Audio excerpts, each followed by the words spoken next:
Welcome, everyone. I'm Jasmine Taylor, founder of TaylorMadeHR, where we believe healthy workplaces start with emotionally intelligent people.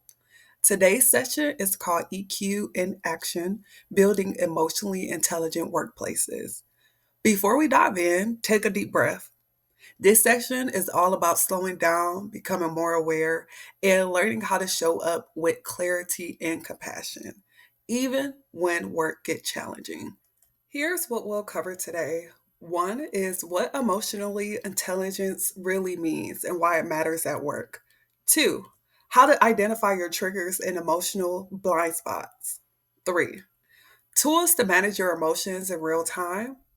And four, how to use EQ in communication, feedback, and leadership. Now, I'd love to start with one word. When you think about how you feel at work most days, what's the first word that comes to mind? Emotional intelligence, or EQ, is the ability to recognize, understand, and manage your own emotions and the emotions of others.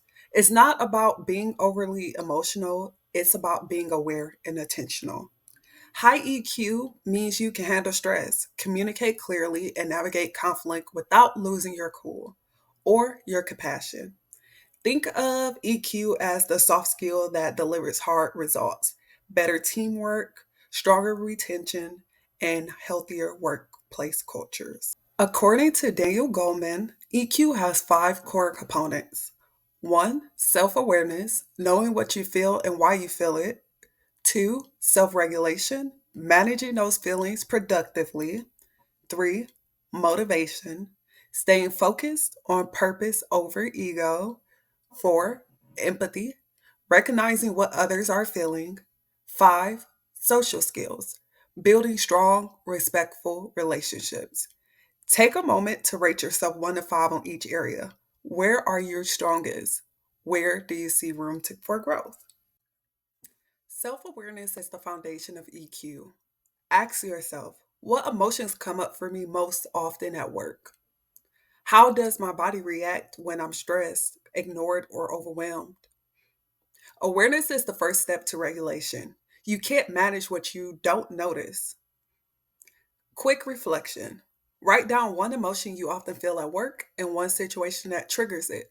This small awareness builds powerful changes. When tension rises, EQ gives you space between the trigger and your reaction. Here are three tools to use. One, pause. Take a breath. Don't reply immediately. Two, reframe. Ask what else could be true. Maybe it's not personal. Three, regulate. Step away. Stretch. Ground yourself. Example: a coworker interrupts you in a meeting. Instead of snapping, you pause, breathe, and respond later with intention. That's not weakness, that's emotional discipline. Empathy is the bridge between people. It means listening to understand, not to reply. It means recognizing emotions behind someone's words or silence. Think about a time when you felt unseen or unheard at work. What could that person have done differently to make you feel valued? Now flip it. How can you make someone else feel seen this week? Empathy is action, not assumption. EQ transforms communication. Instead of reacting emotionally, you respond with awareness. Use these tools. I statements. I felt frustrated when my idea was dismissed. Timing. Choose the right moment, not the heated one. Curiosity. Can you help me understand your perspective? When you lead with curiosity and calm, you create conversations instead of confrontations. Emotionally intelligent leaders don't just manage, they inspire trust. They model calm under pressure, own their mistakes, and make people feel safe to speak up. Leadership with empathy doesn't mean being soft, it means being self aware enough to lead from strength and humility. Ask yourself, what does leadership with empathy look like where I work? And more importantly, what does it look like when it's missing? Culture is built by what we normalize. If we only reward productivity, we'll get burnt out. If we reward awareness and empathy, we'll get connected.